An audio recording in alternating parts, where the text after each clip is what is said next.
Perkenalkan, namaku Miranda. Aku seorang wanita berusia 31 tahun. Aku sudah menikah dengan seorang laki-laki yang bernama Purnomo. Dia bekerja sebagai petani. Kami tinggal di sebuah perkebunan yang tepatnya lumayan jauh dari desa. Kami mengurus kebun milik mertuaku. Dan karena faktor ekonomi yang memaksa kami harus menetap dan tinggal di sana. Setiap hari, aku dan Mas Purnoma berangkat ke sungai untuk mandi dan mencuci pakaian serta mengambil air bersih untuk minum dan memasak. Mas Purnomo adalah suami yang mengerti, meskipun kami hidup susah tapi kami selalu merasa bahagia.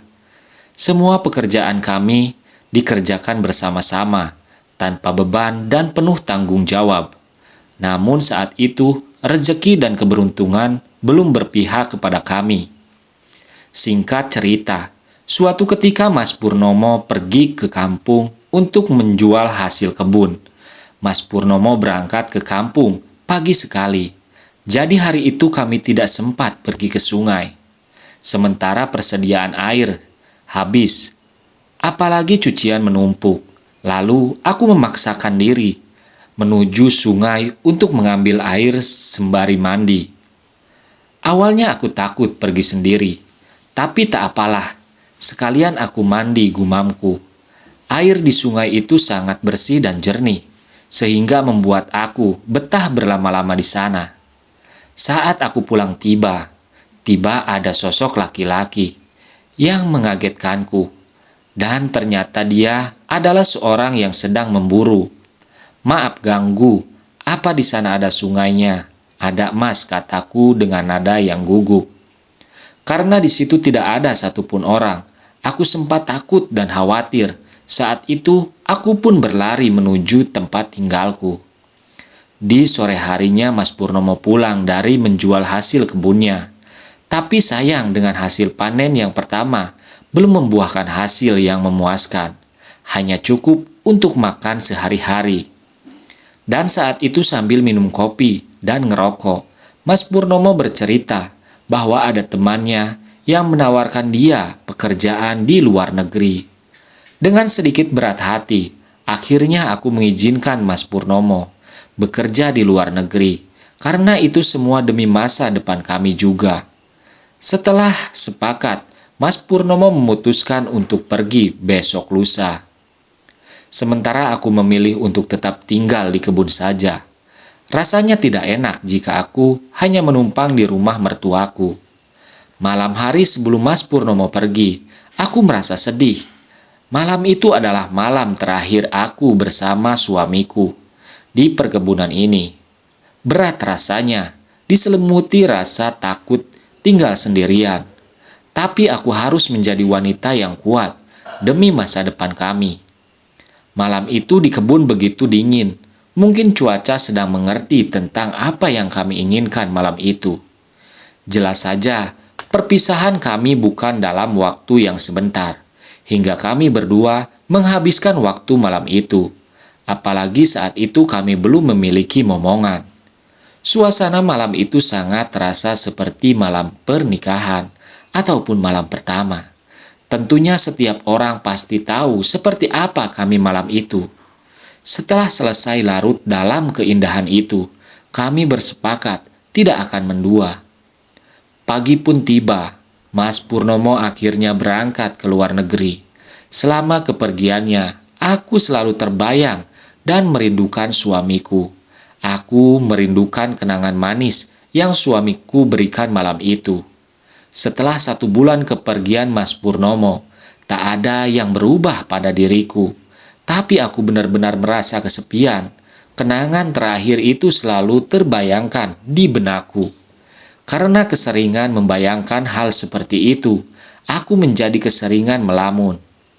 Saat sedang asik di perkebunan, tiba-tiba datang seorang laki-laki yang wajahnya tak asing bagiku. Orangnya tampan dan berkulit putih. Dia laki-laki yang sempat bertanya padaku waktu itu. "Maaf Mbak, apa boleh aku meminta air minum?" Sapanya kepadaku. "Oh iya, tentu boleh. ujarku sembari pergi mengambil air minum. "Kamu sendirian di sini. Mana suamimu?" tanyanya kepadaku. "Iya mas, aku sendirian di sini. Suamiku sedang kerja di luar negeri," jawabku. "Sendirian di sini apa kamu nggak takut?" tanyanya lagi.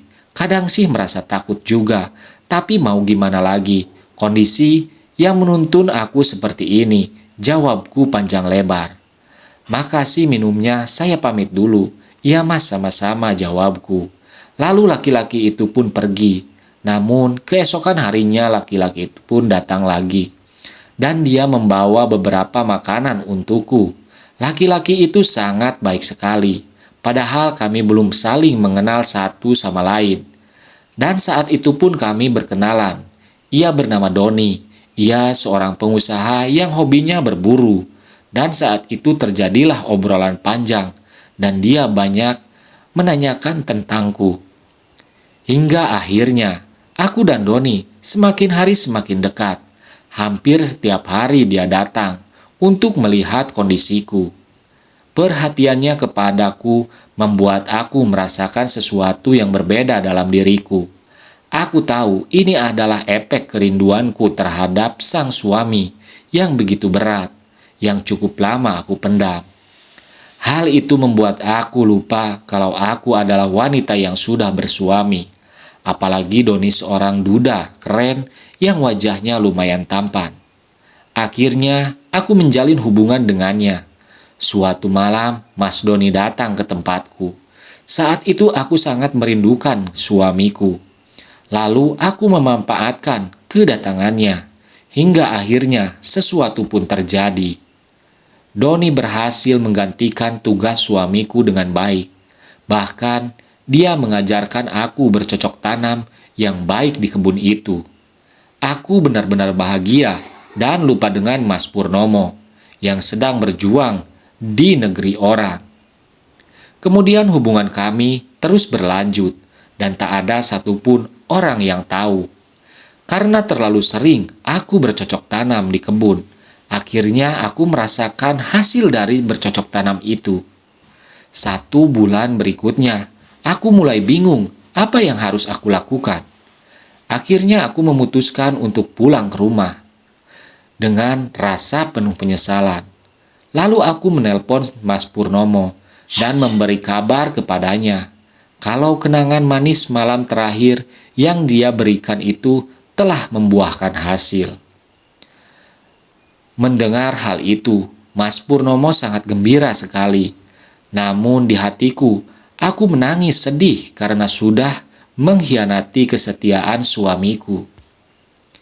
Begitulah jalan cerita hidupku saat ditinggal suamiku merantau ke luar negeri.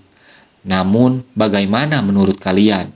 Apakah aku jaga rahasia ini rapat-rapat atau aku jujur saja kepada suamiku setelah dia pulang merantau nanti?